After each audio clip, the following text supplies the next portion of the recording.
All right, well, welcome everybody to the Unapologetic Apologist, episode 6. I'm very glad to have my next guest on. He is the founder of freethinkingministries.com is his website. You can follow him on Twitter at TS Express. That's TS, the letter X, PRESS. Tim Stratton, thanks so much for being here, sir.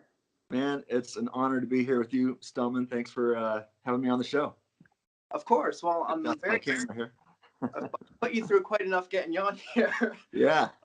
It's been quite a while getting the setup, but I'm glad we're doing this. I think it'll definitely be worth it. I guess for people who don't know you all that well, I guess just give us a brief history of your background, how you came to faith, and what ultimately led you to want to start Freethinking Ministries. Well, how I came to faith, let's see. I was born in 1973, and it was around 1977 at a very young age. It was right before Star Wars came out. And my great-grandpa just died. I had no idea what death was at that time. And my mom was trying to explain it to me. And she used some of my little toys, my little action figures. Well, I guess they weren't really action figures back then. They were called Weeble Wobbles. You're probably too young to know what those are. But the daycare. Yeah. There you go. The outer shell, the clear outer shell of this Weeble Wobble was cracked, and so you could take it off. And she was explaining to me that was like the soul. And so she said that my great grandpa just died, and she explained to me what the soul was, and she slid that outer shell off of the little action or the little toy, little character, slid that off, and then she put it up on top of a shelf that was really high up. I couldn't see it. And she said, that's heaven. That's where Jesus is at. And your great grandpa's with Jesus in heaven right now. And you can't see it, but it's so great up there. It's better than anything you can imagine. And someday, if you have Jesus in your heart, you can be reunited with your great grandpa. You'll see him again, and you'll meet Jesus, and you'll be with Jesus. And the way my mom explained it to me, she obviously took a lot more time, and but it clicked at a young age, right? I think right before my 4th birthday. I actually remember it. One of my first memories. I don't remember it well, but I do remember it.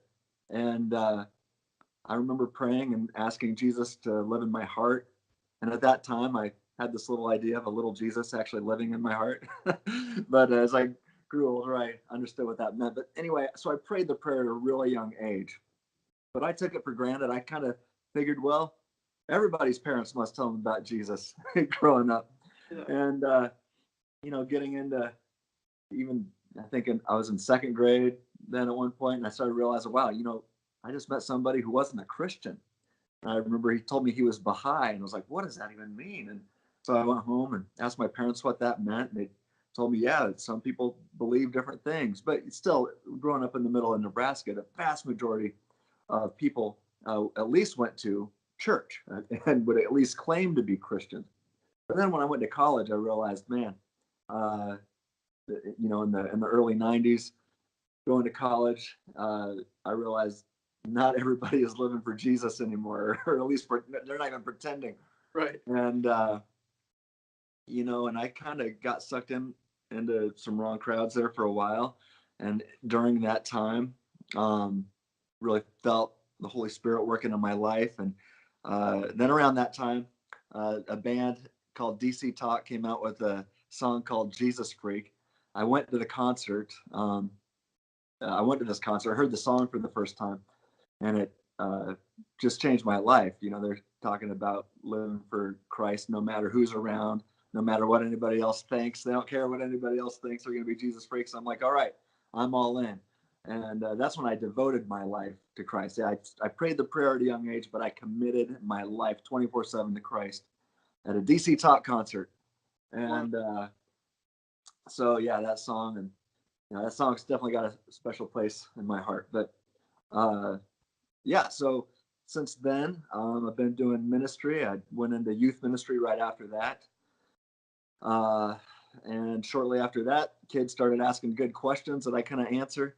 And that led me into apologetics. And so now I've devoted my life to being a Jesus freak through the apologetics venue, I guess. So there's my life in a nutshell.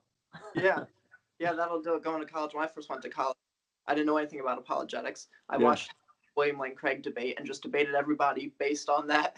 Right. Funny how that works.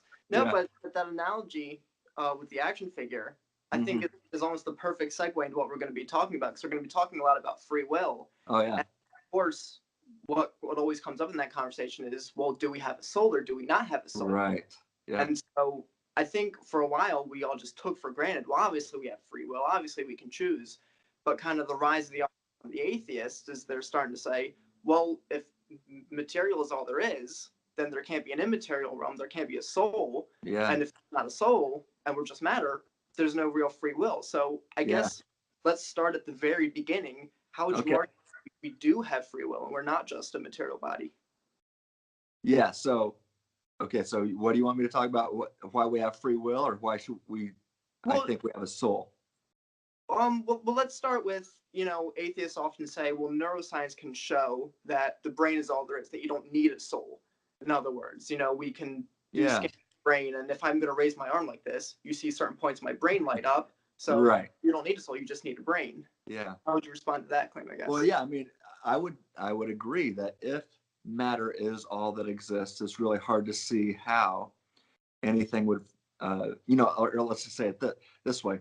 If nature is all that exists, and by nature I mean things that can be tested by, through physics and chemistry and biology and, through science, right? If nature is all that exists and science is the study of nature, well, if nature is all that exists, then it's hard to see how anything would be free from the laws of nature, right? It seems the laws of nature would determine everything about nature. And so it seems to me, and I think even most atheists would agree, and definitely you get this at a popular level and at a more academic level from some guys, that there is no such thing as free will, because they assume that all that exists is nature.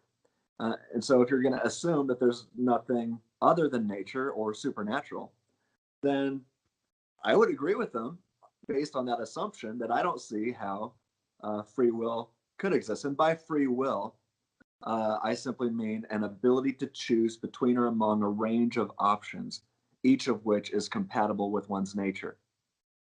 All right. So people talk about, well, what do you mean by free will? And I say, okay, I'm talking about libertarian free will. And there's a whole bunch of different definitions of libertarian free will. But basically, what I argue for is, hey, if you ever have an ability to choose between at least two options, and both of these options are compatible with your nature, then you have libertarian freedom. And so if all that exists is nature, and everything is only matter, if all that exists is matter, and then all that exists is matter in motion based on physics and chemistry, I don't see how a human would have an ability to choose between a range of options, both of which, or each of which, are consistent or compatible with their nature. I just, I would agree with the atheist on that point. So if they make that assumption, I would agree with their conclusions. I just disagree with their assumptions, and for good reason. So that's kind of along the lines of what Sam Harris argues. How would you respond to Michael Shermer, who claims that free will is kind of an emerging property through evolution? So something he would say was, well, our free will is limited, right? Like I can't choose to fly, or I can't choose strength. Yeah, I agree with that. And then he'll talk about, for example, in rats, more and more primitive animals, their range of choices is limited. But as the brain becomes more complex, the range of options opens up. And so it gets to a point where you can't possibly predict what somebody would choose. So for all intents and purposes, we have free will because you can't predict what the predictions are irrelevant here. We're not talking about what we can predict. Yeah. We're talking about if somebody has a real categorical ability to choose between a range of options, each compatible with their nature. Yeah. Well, I think you probably think it's the complexity. Like there's an emergence in complexity. Brains, it just becomes so complex, the amount of choices. Well, bottom line, if all that exists is matter and nature, then there is no it might look to us as if there's a range of options, but there's not. There's only one thing. It's all determined. Given the initial conditions of the Big Bang, the laws of nature, everything is determined. And what seems like might have been a limited range of options really wasn't. There was only one thing you could have actually done in that situation. And I mean, people try to get around it by appealing to complexity and things like that. That's irrelevant. What matters is, do you have a real categorical ability to choose between or among a range of options, each of which is compatible with your nature? And if so, then you have libertarian freedom. If not, then you don't. All is determined and up to things other than you. So when people say that determinism is true, if it's the naturalists like Sam Harris, or the Christian, maybe a Calvinist who might say that God determines all things, well then, whatever you are, you're affirming that something other than you determines everything about you. And that would also include all of your thoughts, your actions, your beliefs, and your behaviors, your intentions. I mean, even Sam Harris says thoughts emerge from background causes over which we are unaware and over which we have no control. He makes it clear that these things, even our thoughts and beliefs, are not up to us on his deterministic view. And I'm arguing, hey, there's got to be some things that are up to us, or else rationality goes out the window. Knowledge is illusory. And so if Sam Harris is going to say that he's a rational person and he's delivering knowledge claims, then he's offered he's bringing self-defeating statements to the table. And so, yeah. Well, that's what I said too, is like, you can believe, like, it's possible we don't have free will. That certainly is a possibility. Definitely. But as far as I can tell, you can't get outside that. Like, you can't, or the second you're arguing for it, you're assuming it's false. You're assuming I can rationalize to even offer reasons for this claim that would negate my ability to reason towards something. Yeah. It's weird. And to me, the claim that things get so complex, it was what you said. All that's saying is we can't predict it. But just because we can't predict it doesn't mean that the outcome isn't fixed. It just means it's so complex that we can't. Yeah, a complex, determined system is still determined. Mm-hmm. Right. Yeah. I mean, you can set up the most complex domino setup you can think of. Well, when you push that first domino, everything that's going to happen is determined, no matter how complex it is. So complexity is irrelevant. We're talking about a real categorical ability at the for you, the thing you call I, to at least sometimes be able to choose between a range of options, each of which is compatible with your nature. And so think about this. I mean, you bring up the ability to reason. If you, or the thing you call I, does not have the ability to evaluate the concept of libertarian freedom and judge it as either good, option A, or bad, option B, then you're not rational. You have no ability to evaluate an idea or a thought or a belief or a concept. But if you do have an ability to evaluate a concept like libertarian freedom as either good or bad, well, welcome to the land of the free. Mm-hmm. Land of the free. Right? Pardon me? Yeah, if you've got an ability to choose between a range of options, then you would have, each of which is compatible with your nature, then you have an ability to judge or evaluate a certain thought or idea or belief or concept. For example, libertarian freedom. If you can sit back and think, libertarian freedom, is it a good idea or a bad idea? I will judge it as a bad idea. Well, hey, if you've got two options there. Well, if you just judge it as a bad idea, well, you've got libertarian freedom. Right. All right. So that's really nutshell right there. But I like to say it like this.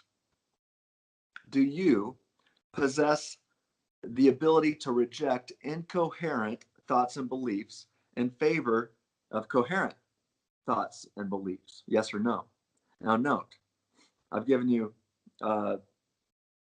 incoherent thoughts and beliefs and coherent thoughts and beliefs, and I've asked you to choose between do you have an ability to do that, yes or no? I've given you another range of options. Yes or no is a range of options. You've got two to pick from.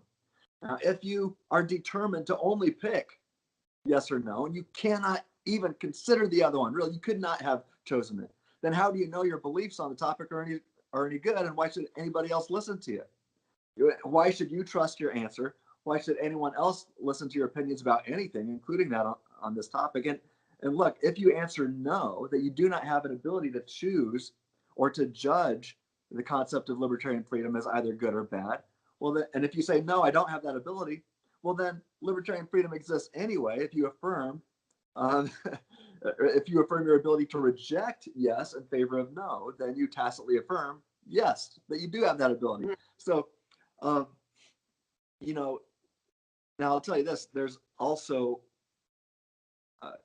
atheists and atheist philosophers and naturalist philosophers who do reject the idea of the soul, who have come to agree with me here, or we're on the same page. I'm thinking of guys like John Searle, Evan Bales. I think Nagel would be there too. Those are the guys top of my head.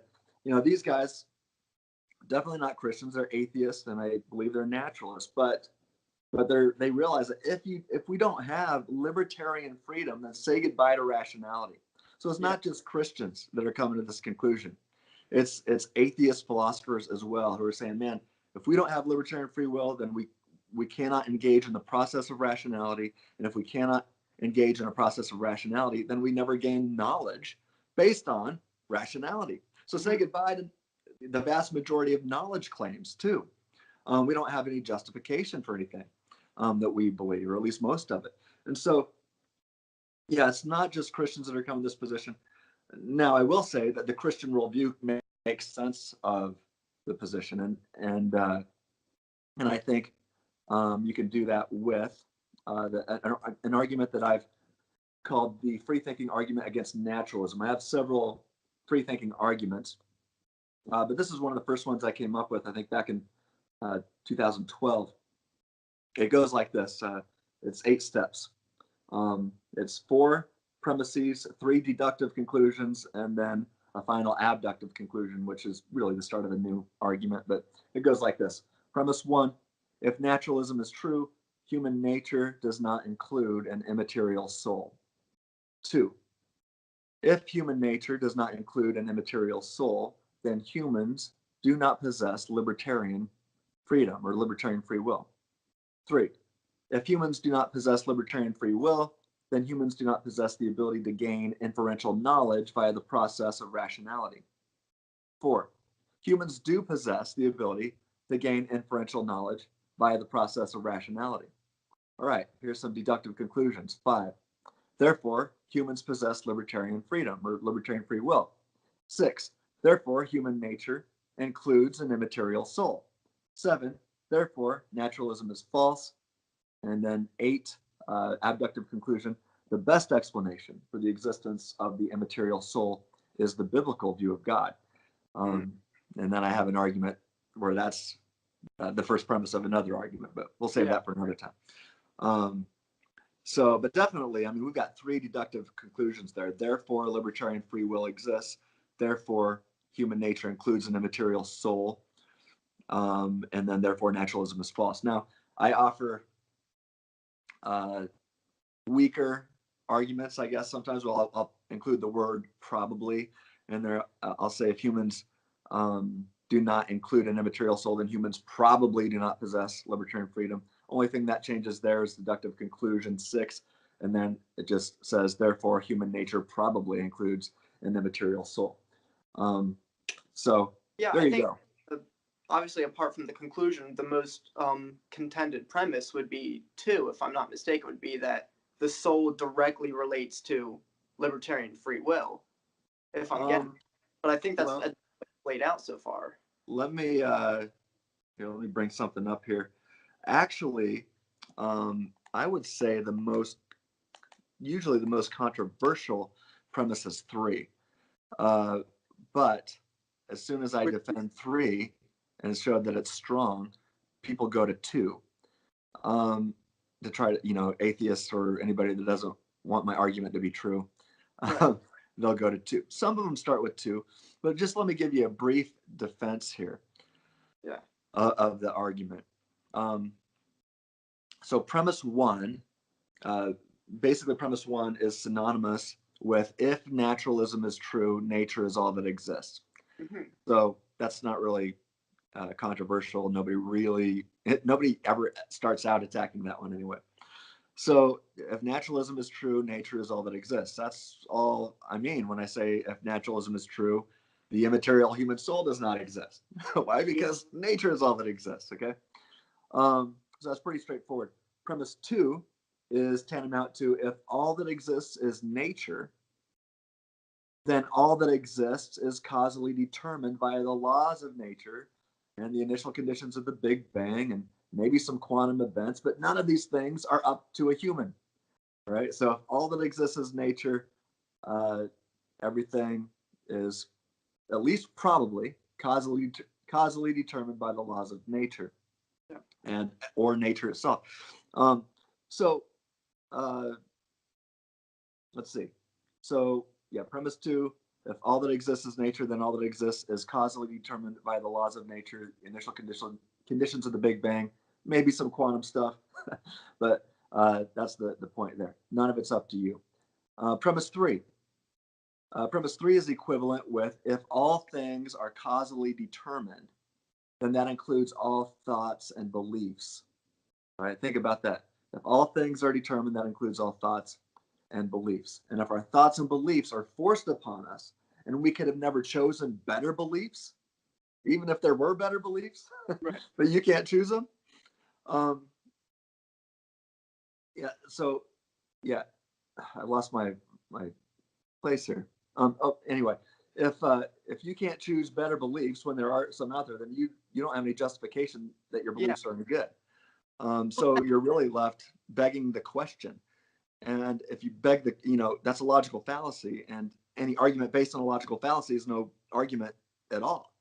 So you really lose ground. If you lose grounds of rationality, then you lose. If you don't have an ability to choose between a range of options consistent with your nature, then say goodbye to inference to the best explanation. You don't know if it's the best.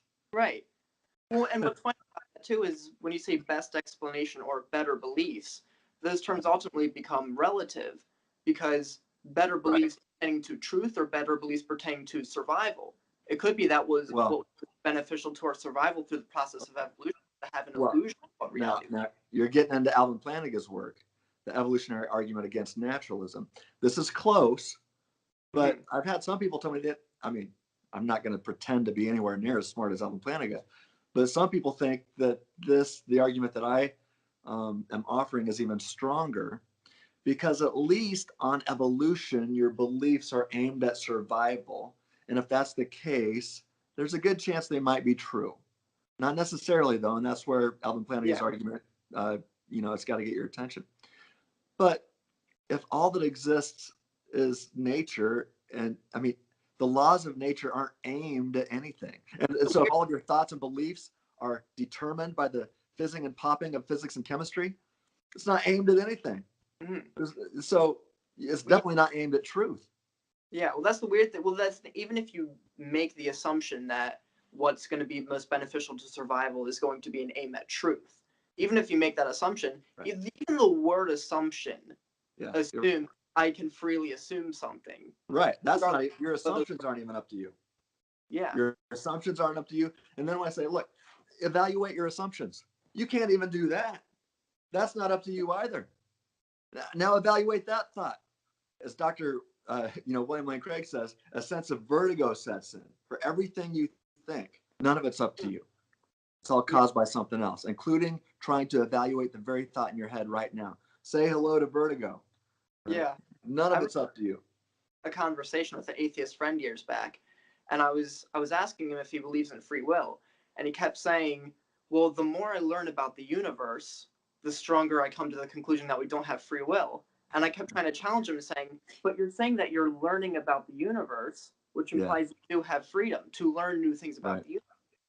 So that's not self-contradictory. And his response to me just kept being, well, don't make me try to go into an existential crisis here. I was like, well, maybe you should reevaluate your foundational beliefs and see if you come to a different conclusion. If he's got the freedom to do so, Yeah. But if he's going to assume that he does not have the freedom to reevaluate his beliefs, then, I mean, the dude's lost. Yeah. So, I mean, really, think about evaluation. If you do not have the ability to uh, evaluate an idea or a foundational belief as good or bad, if there's only one possible way you can think about it, then you don't know if you should be thinking about it differently. You can Yeah. only assume, but that assumption's not up to you either. So, I mean, this is why guys like John Searle, he says rationality only makes a difference if irrationality is possible. And so you've got to have a range of options, both of Yeah. which are consistent with your nature if you are to be so a rational being, it doesn't guarantee all of your beliefs will be coherent or true, Yeah. but it means you have the possibility of thinking things through correctly. Um, you have the possibility of um, being a rational or a reaching coherent beliefs and truth based on justified. You have the possibility of having a justified true belief, which is knowledge. So, yeah, John Searle makes it clear that rationality is only possible um, if irrationality is possible, and that's the only way that rationality is going to make a difference. I think is what he says. Yeah. So yeah, I think I mean, great. it's not just Christians come to. I think the Christian worldview, especially, there's Christians out there too that don't hold to the soul or substance dualism or dualism at all. Guys like Peter Van Inwagen is a phenomenal philosopher. Love the guy. He argues for libertarian freedom better than most people, but he's actually a physicalist regarding humanity. I don't know why. I don't think that's right. Yeah. But here's a guy that says, hey, there's no soul. We're just a physical thing, but somehow we've got libertarian freedom. Okay, that's more miraculous to me than substance dualism. But fine, I don't care. At least he affirms libertarian freedom and he's a Christian. That's great. But then you've got atheists who are like, yeah, these guys are right. If you don't have libertarian freedom to think, then say goodbye to rationality. If you have no ability to think otherwise, all of your thoughts are forced and determined by something other than you, forced upon you, then you're not rational, or you're irrational anyway. And and it's atheist philosophers that are coming to this position too. And so I want your listeners or viewers here to understand that we have good reason to come to these conclusions. And my point is, with the argument I gave you, I think the Christian worldview, especially substance dualism, which I think is a biblical view, that you are a soul with a body, a soul in the image of God who uses a body, a soul in the image of a soul in the image of God, who at death of the body is freed from the body and will eventually get another body, right? Yeah.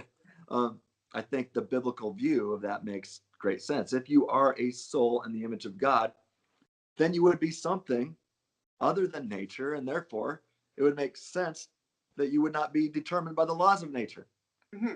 right? You would be Yeah. influenced, but not determined. And Yeah. so, yeah, I mean, people's like, well, how does a soul get you free will? Well, you would be an immaterial thinking thing in the image of God with an ability to evaluate certain ideas as good, bad, better, the worst, uh, true or false. You'd be in the image of God with an ability to choose between a range of options, each of which is consistent with your nature, and you'd be an immaterial, supernatural thing that uses a natural thing, Mm-hmm. your body. So there you Yeah. go. I think that's a good way to say it because, one of the objections is that neuroscience show brain activity directly correlates to our behavior. Yeah. And I really like an analogy that William Lane Craig gave, and I think he was actually quoting someone else who originally gave this analogy. But it was that the mind uses the brain the same way a musician would use a piano. And so, just as Yeah. the musician uses the piano as an instrument to make music, so the mind uses the brain as an instrument to interact in the physical world. Yeah. And I believe that's Sir John Eccles. okay, He was, yeah, a neuroscientist. I believe he was a Nobel Prize winning neuroscientist. I think, could be wrong, but yeah, he was the one that made that comparison. yeah, I really like that because there was a debate years back between John Lennox and Michael Shermer, Yeah. and Michael Shermer really fought against this idea because he said, well, look, if the brain is damaged, then you can, function properly in the world. So it seems much more that the brain would have to deal with your actions than some immaterial mind. And the reason I really like that analogy is because just as if the piano is damaged in some way, it Right. affects the musician's ability to make music. So if your brain is damaged, it affects the mind's ability to use it to function properly.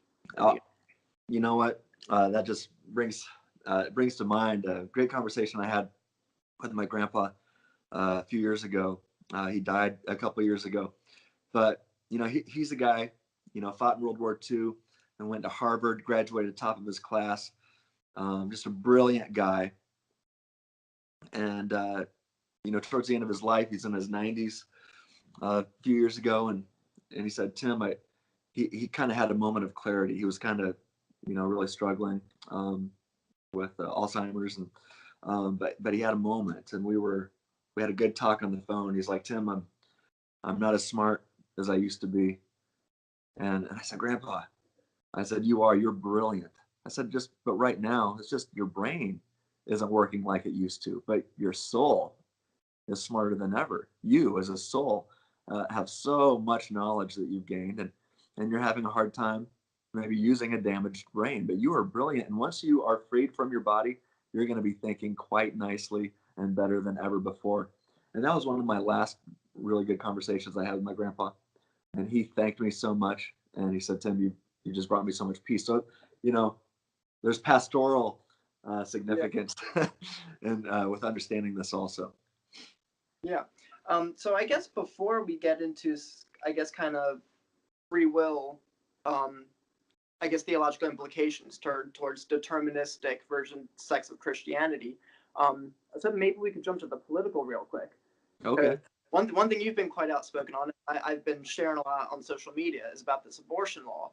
Yeah. And then some of the people in Virginia now, it was the governor and the mayor speaking about it, the implications. Right. So it's really weird. So New York passes this law legalizing abortion up through the third trimester. And so every prominent conservatives were outspoken and said, well, this is terrible, this is an infanticide. And then the initial liberal or leftist, I guess you could say, defense of it was, well, no, it's only in cases where the mother's life is at stake. And then, of course, when you actually read into the bill, well, that was like health was actually very broadly defined. Yeah. And then in certain parts where it did specify the life of the mother, Democrats took that out of the bill. They scratched that part. And so it does seem like it's very broadly defined. And I don't know, what are your thoughts on it? It makes my blood boil. I mean, it's pure evil. And, and I understand, look, if God doesn't exist, then there is no such thing as objective moral values and duties. Maybe we can get into that. So, hey, if you think atheism is true, I could at least understand why you don't think that abortion is murder. But let me tell you, nothing makes me more frustrated than people who claim to be Christians and support the pro-abortion party.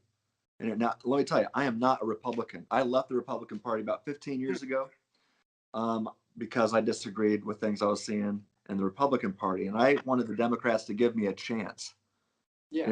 No, I was giving them a chance, and they blew it. Right now, I think as a Christian, I'm not going to belong to either party. I don't care. I mean, people can disagree with me. I'm a free thinking and proud independent. Right, but I'm telling you, I cannot vote for a Democrat right now because of their stance on abortion. Yeah. It is murder, and nothing frustrates me more than a Christian saying, well, there's other issues. Really?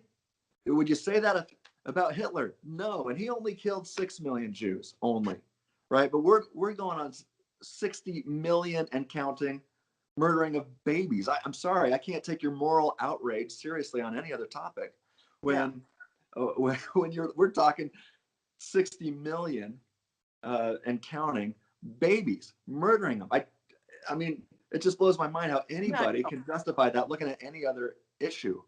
I don't know. People say, well, what are you, a single issue voter? It's like, well, on this one, can you think of a more important issue right now? Right. And like, yeah. I wouldn't call myself a Republican. I am a registered Republican, and it's precisely because this isn't some radical leftist stance. This is the national DNC platform stance, which is all the way up until birth. That's right. And so I'm going to vote against that. Right. and people are like, oh, single issue voter. I'm not a single issue voter, but this is by far the most important one. I mean, By yeah. far. And I said, look, people get mad to compare it to Hitler, right? But I think this puts it into context. As soon as you say, well, would you, if Hitler, if you were in Nazi Germany or Germany at the time, where you could have voted for Hitler or not, getting him in power or not, if you would have known he was going to do, his was to kill the Jews, We're losing he had seen a issue big enough, and guess all his policies were perfect. Yes, that you should be a single issue voter. Guess what? That was 6 million humans. We're talking 60 million humans and counting in America. And that's just out of control. I can't take the moral outrage on any other topic seriously until somebody gets that one right. Yeah. Well, it's so weird. I was listening to Ben Shapiro, and he was saying, that there are some people on the left saying, well, why are conservatives so mad at this? Because they believe that in the third trimester, it's equivalent to if you were to do an abortion at 8 weeks. Right. And what's ironic, though, is the left is affirming on the other extreme, which is, their whole argument was, well, early on, maybe it can't feel pain yet, or maybe Right. or maybe it's not viable yet. But now they're ironically affirming that no, at 40 weeks or at 8 weeks is the moral equivalent whether you abort it or not. So yeah, they basically just undercut their whole argument by just saying, yeah, it's the woman's choice regardless of, or the doctor's choice regardless of how far developed it is. right.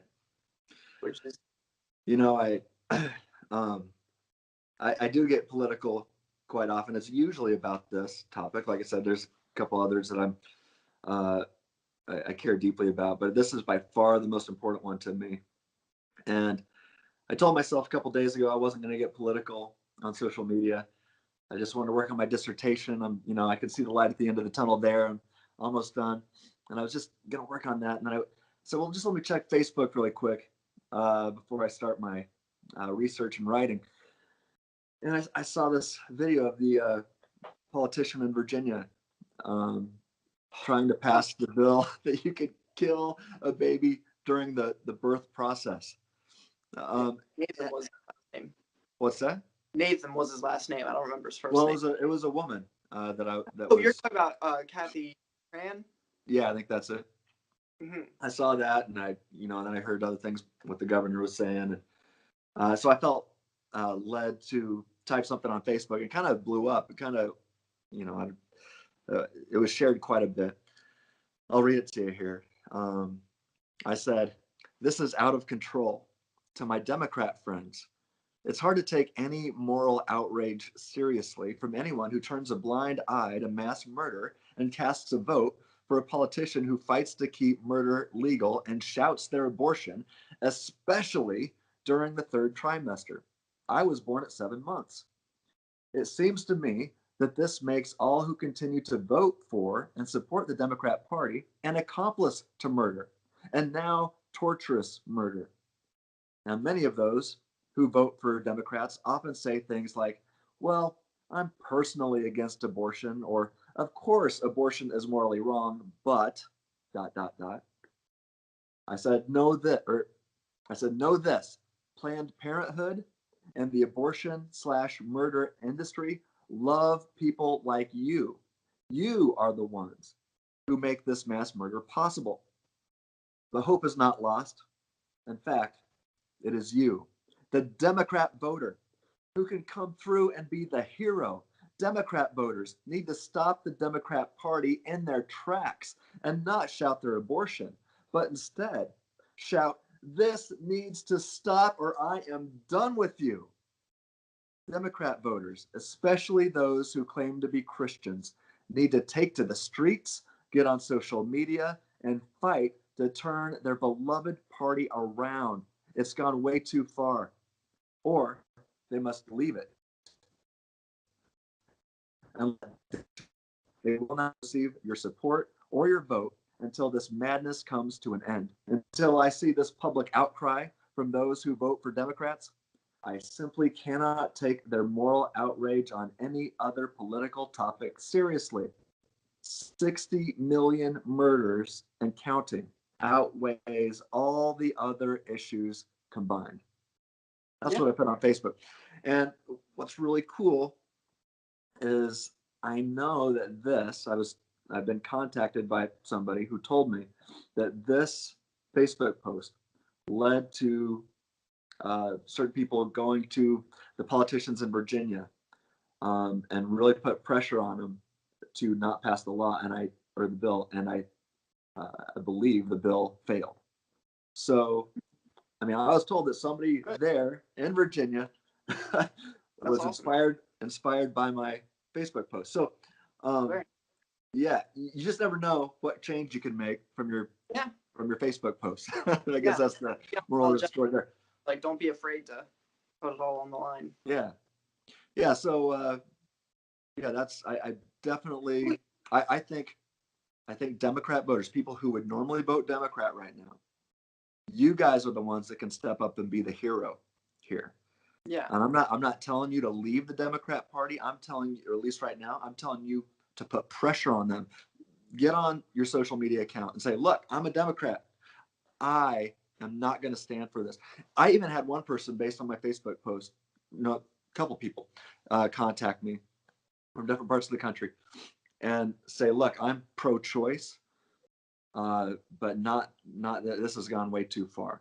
And like you said, I mean, and in my conversations with them, I'm like, look, based on science, we know that at the moment of conception, you're talking about a human, right? Science lets us know that. If people want more on that, I've got a article on freethinkingministries.com called Pro-Choice, the Wrong Side of History, Science, and Logic. But this individual said, look, I am pro-choice, but I will not affirm anything in the third trimester because it's clearly a baby at that point who can feel things. Yeah. And so, like, Republicans just get out there and show a picture of a baby, like, just a couple days before it's born, and say, this is what the Democrats are talking about killing, by the way. I was born at 7 months. 7 months. 1973, I was born. At 7 months. And yeah, Democrats want to kill me. So anyway, I'm telling you, the Democrat Party, the stance, the platform will change when the Democrats hear from the Democrat voters. They're not going to change based on what I say because they weren't going to get, well, maybe because I'm an independent who wanted to give them a chance, right? Yeah. But they're not going to care what registered Republicans say, that's for sure. Because they weren't going to get their votes anyway. But as soon as the Democrat voter, the citizen who has a shred of decency left in him says, hey, Democrat Party, I will not vote for you, even if it's Donald Trump running, right? Even if I hate that guy, I'm not going to vote. I won't vote for him, maybe, right? I'm just going to stay home and not vote at all. But as soon as the Democrat Party hears that the Democrat voters are not going to issue a vote anywhere, then they will change. They need their votes. And I've heard that 1 out of all 3 Democrat voters are actually pro-life. Well, guess what? It's you 1/3, right? It's you guys that can make the difference. So I'm calling on you. Make the difference. Go to your social media. Get out into the streets and say, I am not issuing a vote for another Democrat again, no matter who it is, from your local mayor to the president or anybody in between. I am not voting for another Democrat until the party changes because this has gone too far. I can't make the change and you can't make the change, but any of the Democrats listening to this, it's you who can step up and be a hero. And it's not just being quiet about it and not voting. If you want to make a difference, you have to let your voice be known. You got to use your Twitter, your Facebook. You got to take to the streets, whatever. You got to get it. You got to make the phone call, say, I am not voting for a single Democrat again. And I encourage all of my other Democrat friends to join me until the party makes things right. Then we can take their other issues seriously.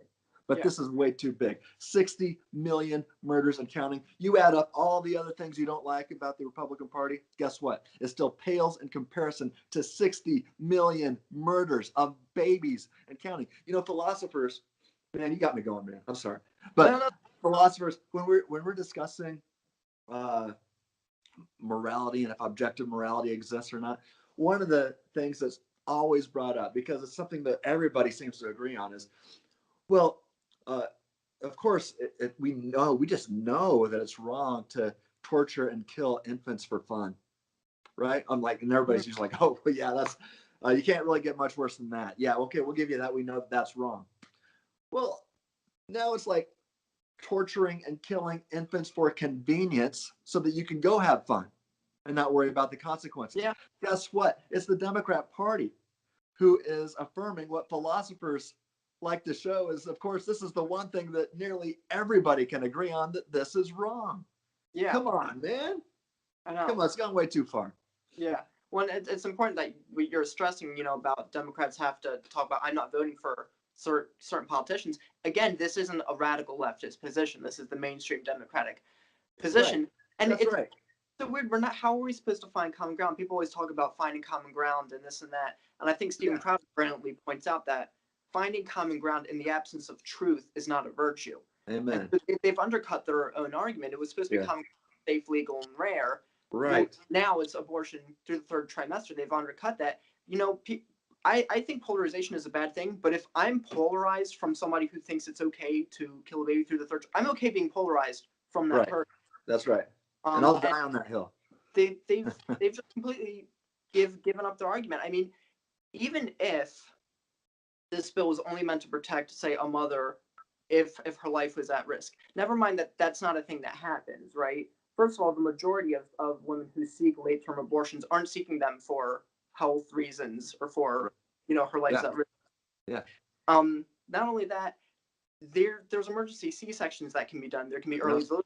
It's never the case that you have to kill the baby. Right. But so even if that were the case, right, that this abortion is necessary this late to save the mother's life, that's still a terrible and tragic thing. Why are they lighting up and celebrating with pink for this terrible, awful, tragic thing? They've completely undercut their own argument. Mm-hmm. So yeah, I guess I'll just leave it there. Yeah, like I said, I am not a Republican. A lot of people think I am these days, but it's because this issue is way too big. Yeah, no, I mean, look, there is no being in the middle on an issue like this, right? And a lot of others, but especially this one. Yeah, and I've got to tell you, I mean, I've had several people since I posted that on Facebook, people that I'm not even Facebook friends with, because people were sharing it all over the place. But yeah, I had other Democrats contacting me and saying, yes, Tim, we agree with you. I am going to start being more vocal about this. And I saw people doing it. So, man, I want to encourage you guys, no matter who's listening, get this out there. Make statements like these.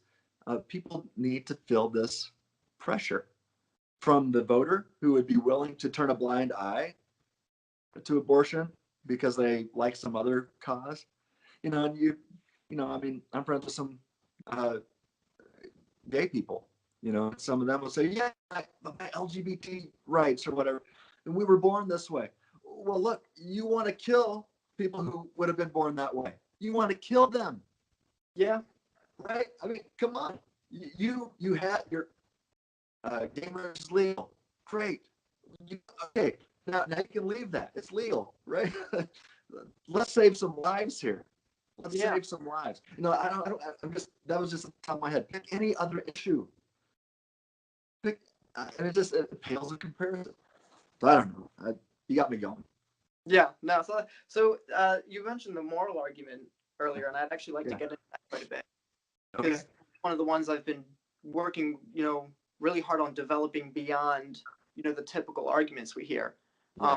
And so one thing that I try to do is I always play devil's advocate with my own arguments, right? I always try to attack them and think, what's the best case against my argument?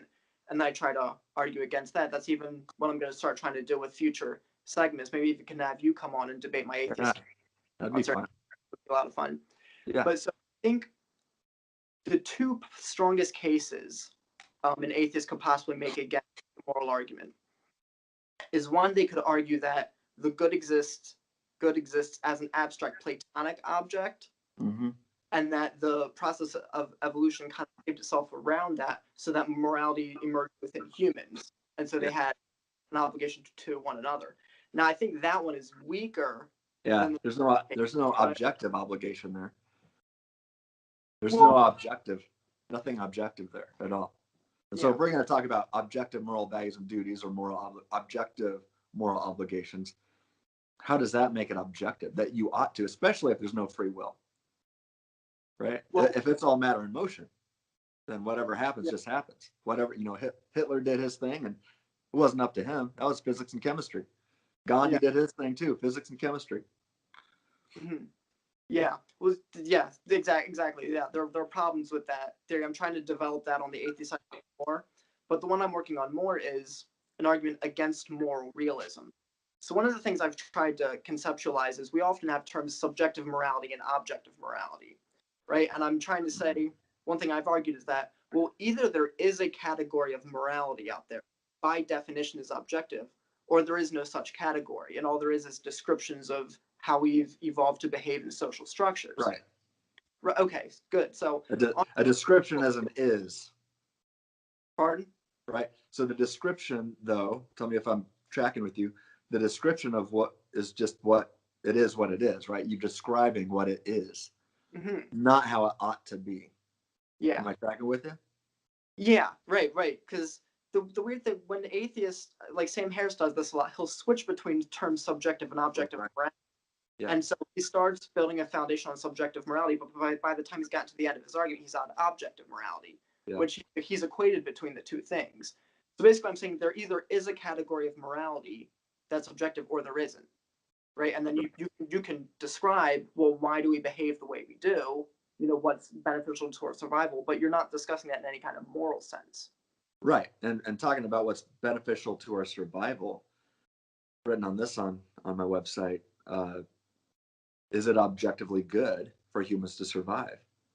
Agent Smith in the Matrix would say no, right? And I've actually had some atheists tell me that it is bad for humans to thrive and flourish.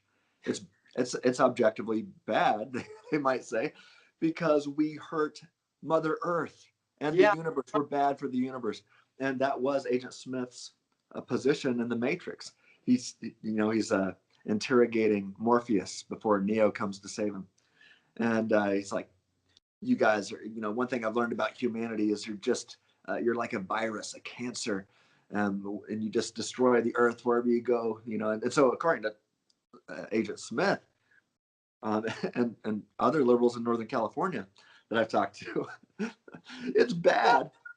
They would say it's not objectively good for humans to flourish, that it's actually bad for the universe, and they might, I don't know if they would say it's objectively bad, but they would say it's just bad. So when we say, well, yeah, they would disagree with Sam Harris, I think. Yeah. When Harris says, well, we know what's objectively good for human flourishing, they would say, but human flourishing is bad. Yeah. Now, I think Sam Harris gets some things right. We are supposed to flourish. We were created to flourish, right? Mm-hmm. And so if God created us on purpose or for a specific purpose to flourish, then when we don't, something's gone wrong. Something has missed the mark. Sin, right? So we ought to try to flourish. From everybody, from our neighbors to our enemies, is what Jesus made clear.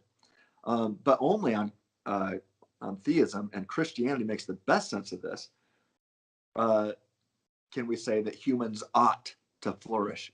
It's an objectively true statement that humanity was created on purpose and for the specific purpose to flourish. And thus, if there's something, if that statement is true, that God created humanity on purpose and for a specific purpose, then there is something objectively true about humanity, irrespective of the subjective opinions from humanity. So even if a human in Northern California says, no, it's not good for humans to flourish, well, you're objectively wrong. You were created on purpose and for a specific purpose to flourish and to help others flourish also. So I interrupted you. I apologize. No, it's okay. It seems that all their assumptions, just to go off that, are kind of really baseless. Like Matt Dillahunty will say, well, it's well-being. And so if you're not, like, well, what was his name? Jordan Peterson suggested to him, well, if your goal is to, say, get rid of suffering, you can kill yourself. You stop suffering if that's your goal. And Matt Dillahunty says, well, if you're not being, then that's not well-being. It's like, why well-being? Why that? Again, and I want to bring it back. I'll keep bringing it back to this. I agree. it's bad when humans suffer. We need to seek to try to alleviate suffering. Why? Because we were created on purpose and for the specific purpose to flourish and not to suffer. And Jesus made it clear, love God first and everybody love everybody, from your neighbors to your enemies. So go help people, try to alleviate suffering, try to help people flourish. So it only makes, I mean, if that's an objectively true statement that we ought not suffer and that we ought to flourish, atheism doesn't make sense of that. You're dust in the wind. There's probably no libertarian freedom anyway. And so you can't do anything about it. Whatever happens, happens. Well, but on Christianity, it makes sense. Yeah. Sam Harris will say, well, why do you need God for that? Why can't I just help my fellow neighbor because, or why can't I flourish just because I intuitively know it's bad to suffer? And it's like, yeah, sure. But that's epistemology. That's how you know it. Right. You still need the theological jump for the ontological argument to justify, to ground it in something beyond just your opinion. Right. Which I think is. And, the Nazis probably, disagreed. They didn't think that all humans should not be suffering.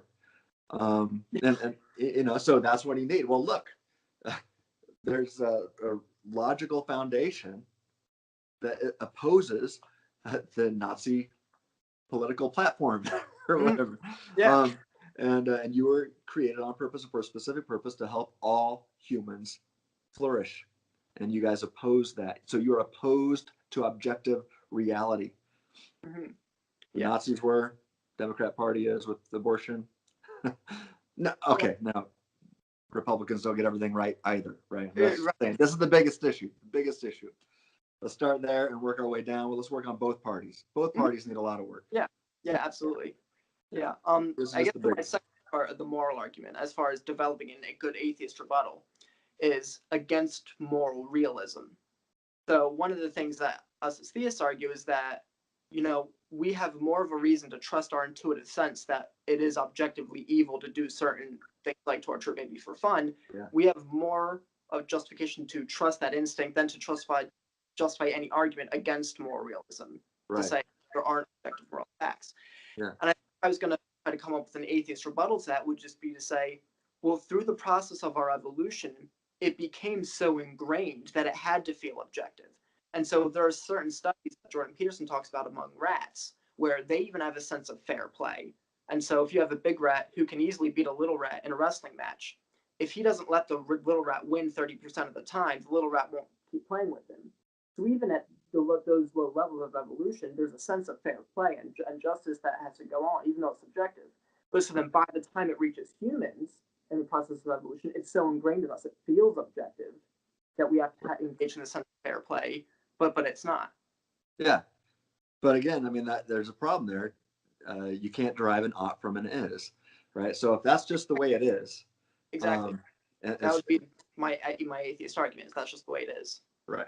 Yeah. I mean, if rats 30% of the time, have fair, or whatever it was that you said. I mean, that's just describing the way it is, not the way it ought to be. Absolutely. And if there is no libertarian freedom, then you have no ability to make a choice otherwise if you're determined to be Hitler, right? Yeah. Or so.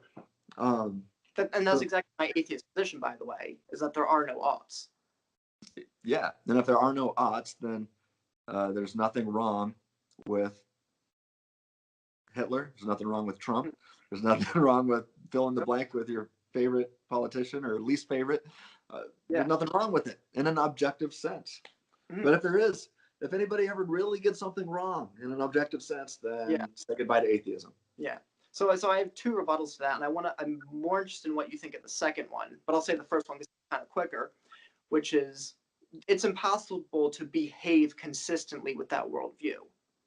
Right. And so if you go along the Jordan Peterson line, which is what you really believe is how you act. It's not what you say you believe. It's how you act. Right. You can't act in a system like that. So the way reality really would be, for example, is that people can rape somebody else, but then they can get away with it, live a good life, and die. And they've never gotten justice. Right. That's just the way reality works out some of the time. But of course, we don't behave like that. We try to prosecute people like that to the fullest extent of the law. And we say, no, there really is justice, and we're going to mete out justice on this person. Right. We can't even behave consistently with that. Yeah. Well, no, I think I'm tracking with that. And, last summer I was on the Berkeley campus in San Francisco, and um, spent a lot of time on that campus, and I would have conversations with uh, with the professors and students there, and I would ask them.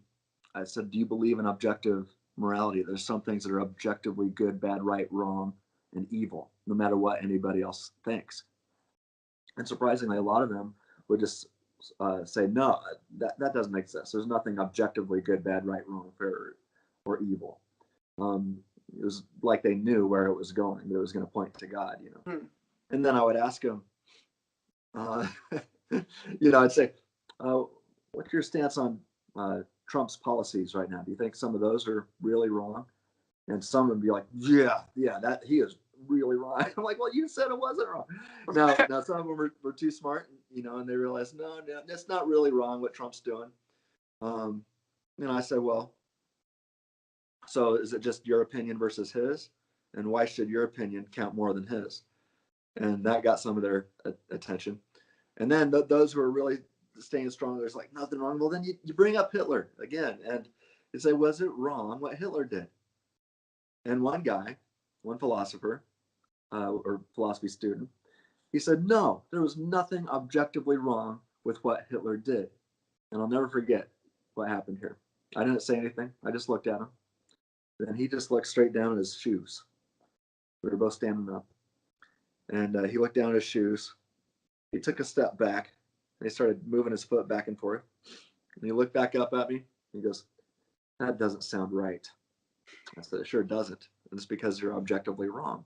Yeah. And then he goes, "Well, how would we even make sense of that?" And I said, "Well, consider this. What if God exists?" Because he was an atheist. I said, "What if God exists and created humanity on purpose and for a specific purpose, and then entered into the world to tell us exactly what that purpose was so that we could stand in an epistemic position to know, and to make it clear that our purpose was to love all people as ourselves, from our neighbors to our enemies?" I said, "What if?" As I said, if that's true, then there would be something true about humanity, objectively true about humanity, irrespective of the subjective opinions from humanity, and we would stand in a position to know. And I'm not going to say he became a Christian on the spot, but Right. we exchanged information, and he said, "You have given me something to think about." And so pray for that guy. Yeah, absolutely. Yeah. Well, you had a second point, didn't you? I did have second points. And so I was motivated to develop this from a cosmic skeptic who argues that there is no objective realm of moral values. And he says it's the burden of proof is on the person making the positive claim that there is a realm of objective moral values. Now, never mind. I do disagree with that. I think the burden of proof is on the person who says we shouldn't trust our instinct that rape is really wrong, that Right. really wrong. But I did feel the need to kind of take that burden of proof and say, well, can I prove that there is a realm of objective moral values? And I kind of derive this from listening a lot to Jordan Peterson, which is I don't think you can separate physical reality from metaphysical values, right? So the atheist claim would be that there's physical reality, but there's no realm of values. And I'm not convinced that you can actually separate the two. So, for example, if I were to ask you, what is an apple? Right? You can describe it to me in purely physical terms. Right. But you can't actually separate that from the action. I can eat it. I use it to nourish myself. Now, as far as action is related, you could also say, well, I can use it as a weapon to throw and hit somebody with, right? But what the value does is it limits those methods of action to, well, certain ones are right and better than others, and certain ones wrong. It's more useful to nourish me. It's meant to nourish me. We can see that the apple has a purpose. The purpose isn't used as a weapon; it's meant to nourish. And what intelligent design, not intelligent design, artificial intelligence developers they ran into a problem called the frame problem, which was they thought they could build a robot with eyes that could just see the world and that was it, right? And what it turned out was that if the robot didn't have a body, it couldn't actually see anything because there was an infinite number of ways it could interpret the things in front of them. And only if you have a body and can interpret that in a sense of action could it see. And so, in other words, you can't see reality. Seeing reality is the mapping of it onto action. And so as far as I'm concerned, is an apple wouldn't even make sense if there was no action to take. We couldn't look at it and know what it is without action. And so I think, like Jordan Peterson always asks the question, why are a tree stump and a beanbag both a chair? They don't share hardly any physical properties in common, but it's because we see both a tree stump and a beanbag as something you can sit on. Yeah. And even our brains are even wired to think that way. So if I look at a glass, I see the glass, but I don't see just something to hold water in. I see something I can drink from. And so your eyes, some of your eye, what your eyes see actually skip the parts of your brain where you actually see it, and they go straight to your motor functions. So if I look at a cup, it automatically sends information to my motor functions to make my hand do this, to pick it up. Wow. So that's just all kind of jumbled thoughts. But so I think physical reality and values are tied together because values limit how you can properly function in physical reality. I don't know what you think. No, I'm really intrigued. I've never heard of any of this before, so this is all new. I'm thinking about it on the fly right here. My only pushback at the moment would be, well, okay, what about the angelic realm? They don't have bodies. Can they see things and make sense of physical reality? And do they have moral? I mean, according to Scripture, they would have moral values. So that's just, that's just the first thing that pops up into my head. That's a good question. I don't know, because I don't know what the angelic realm is like. Right. I mean, we know that for. Oh. Yeah, I mean, you're exactly right. We don't know what it's like. But we're gonna let's get back to that. Yeah. You need to think about that one, because if I was an atheist, that's where I would go. According to your worldview, you believe in angels. Well, how do you make sense of this? Well, so that'd be I guess we would be assuming angels could come into Earth and function, and the question would be, well, could they function if they weren't given a physical body? And we know that angels, as immaterial minds and in an immaterial realm, maybe are moral creatures, but so that wouldn't negate that you could separate physical reality from that moral realm. That maybe even if you're going to create a physical realm, that has to have that realm of values tied into it. So, Mr. Tim, sir. Yes. When we as Christians, not that we've ever talked about this before, when we as for somebody who hasn't heard the term Molinism, it sounds like some kind of belief that just came out of nowhere. Well, this is something odd. But what is it? Is it really something so far-fetched? So Molinism is derived from the thinking of a Spanish theologian in the 1600s. Luis de Molina was his name. And what I've done is what I try to argue for is something called mere Molinism. And that's just two propositions. And so the first is this, that one, logically prior to God's decision to create the world, God knew everything that would happen in any possible scenario he could create. Now, I'll say that if that's true, then this entails what's called middle knowledge. So again, the first ingredient is that logically prior to God's decision to create the world, God knew everything that would happen in any possible scenario he could create. So he knew all that he could do, everything that was within his omnipotent power. He knew everything he could do, even the things that he would never do. Right? So he knew everything he could do and all that would happen if he created those scenarios, because he's omniscient, right? Yeah.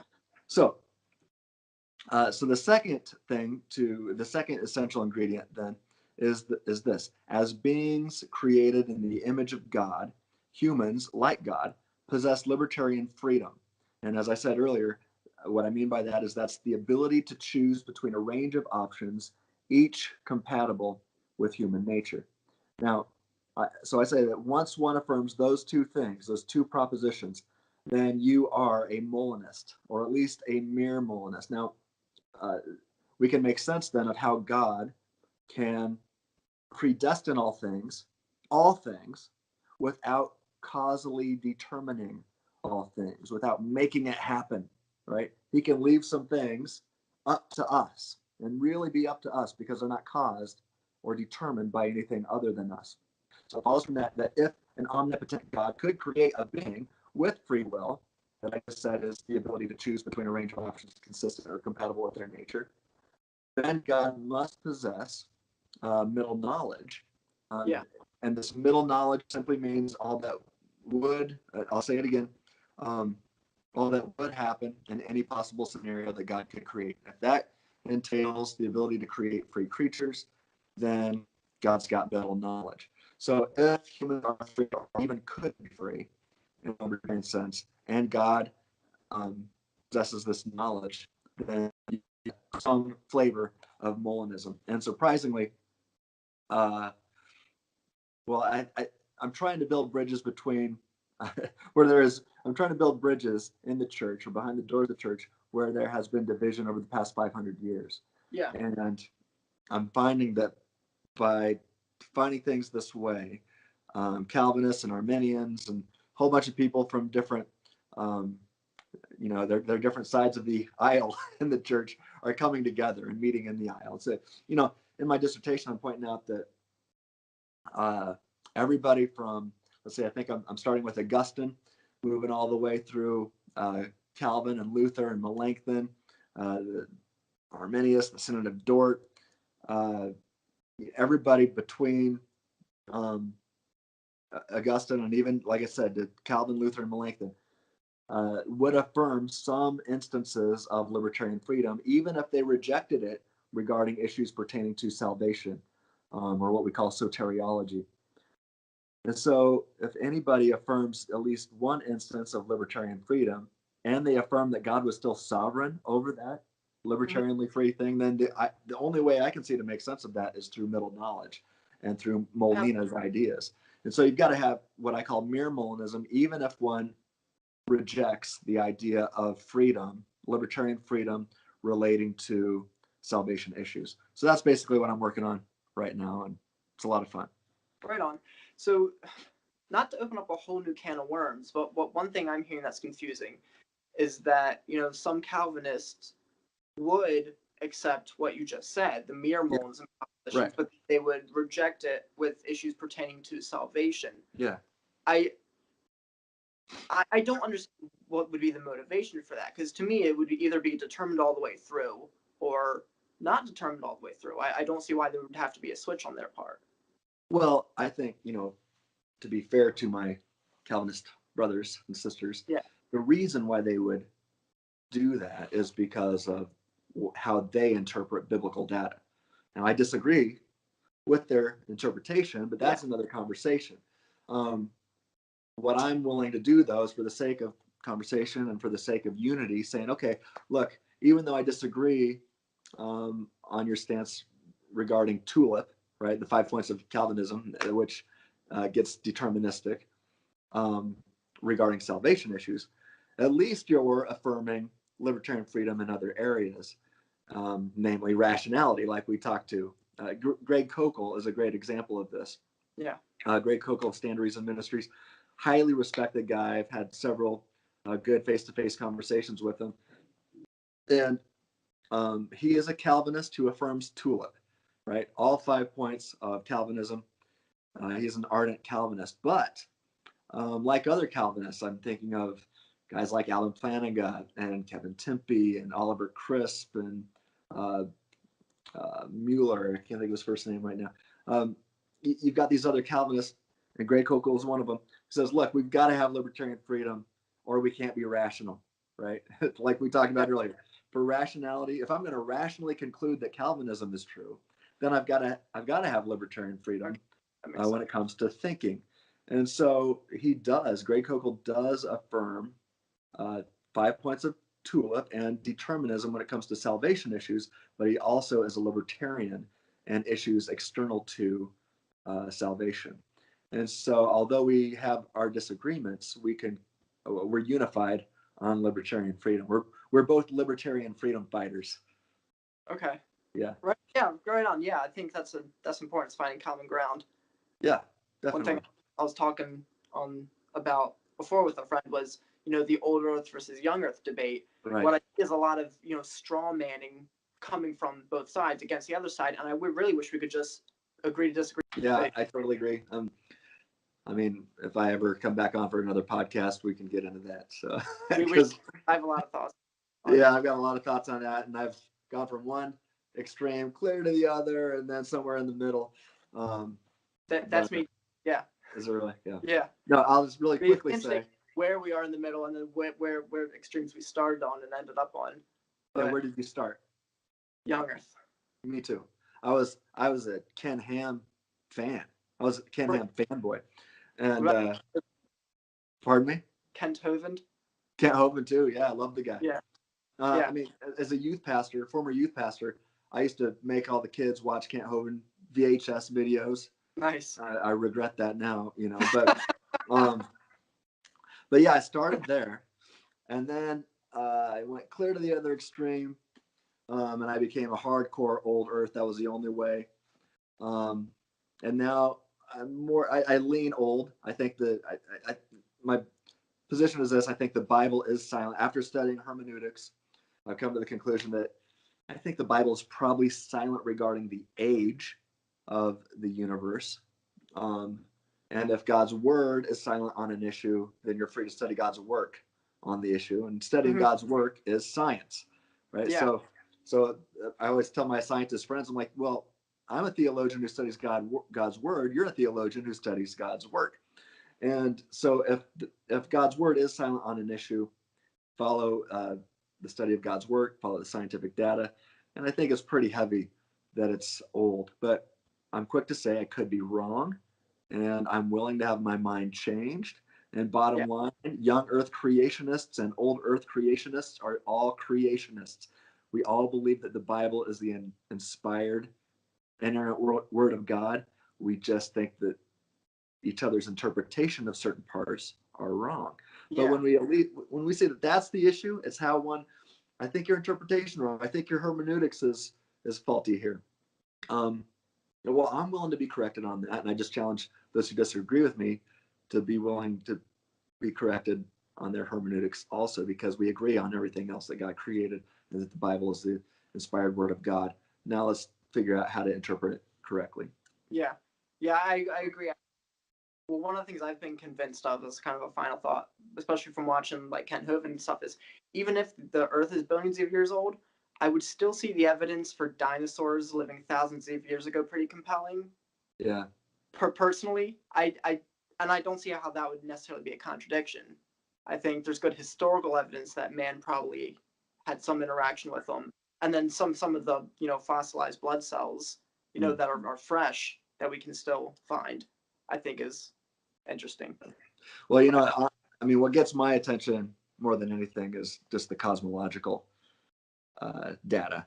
So I honestly haven't studied the earth sciences as much as I have physics and Big Bang cosmology. And interestingly, I always say that the scientific data that strongly points to the existence of God more than any other is the same scientific data that points to an old universe. So think of the Kalam cosmological argument. Yeah, that's great. That's one of the reasons I became kind of disinterested a couple years back with the age of the Earth, because it was like, well, why am I arguing over the age of the Earth when I could just be saying, hey, look, regardless of how old it is, look, it had a beginning. The evidence for that is pretty compelling for God. I kind of got away from it for those reasons. Yeah, I actually just published an article on Sean McDowell's website this last week called "Stealing Defeat from the Jaws of Victory." You can find a longer version of it too on my website, but there's a good short read on Sean McDowell's on seanmcdowell.org called "Stealing Defeat from the Jaws of Victory," and that's my point is that that's what Christians do when we deny the Big Bang, or when we object to the Big Bang, because it is scientific evidence of Genesis 1. Well, yeah. I think one of the things people often confuse is the Big Bang versus the Big Bang model, right? And so like talking specifically about the Big Bang, that's the evidence we would typically agree on that points to the universe having a beginning. The Big Bang model, some versions of the model say no, it only works in a billions of years retrospect, and there's certain parts of stellar evolution that go along in that, but you can separate them to an extent. and agree on the basic evidence for the Big Bang. But that's just my on it. But anyway, we're out of time. Do you have anything coming up that people should be on the lookout for? Let's see. Going back to Berkeley soon, but no, I'm going to New Orleans March 8th. I'll be there 7th, 8th, and 9th. I think I'm giving a talk on the 8th called The Apologetic Significance of Molinism. And I'm showing how all of, or a majority of Dr. Craig's arguments in the cumulative case and other arguments all presuppose an essential ingredient of Molinism, or they're strengthened by Molinism. And so I get into things like the moral argument, the kalam. I have two different aspects of how the kalam is strengthened by or supported by Molinism. The fine-tuning argument, the free-thinking argument that I shared earlier, and then showing how Molinism destroys, as the Apostle Paul would say in 2 Corinthians 10:5, the number one objection raised or argument raised against the knowledge of God is the problem of evil. Well, I think Molinism just destroys the problem of evil, as Paul would say, and not just the problem of moral evil, but also the problem of natural evil. And also what most people would consider to be gratuitous evil shows that it's not gratuitous, at least in some sense. And so, I think Molinism, I really think if one wants to be an apologist, they should also be a Molinist, because it just strengthens all the arguments, or the majority of them, or is supported by it. So that's what I'm going to be talking about. Yeah, that's awesome. So keep an eye out for that, guys. The website is freethinkingministries.com. You can follow him on Twitter at TSExpress. Tim Stratton, thank you so much for being here, brother, and I hope to have you back soon. Hey, let's do it. I look forward to it. Thanks for having me.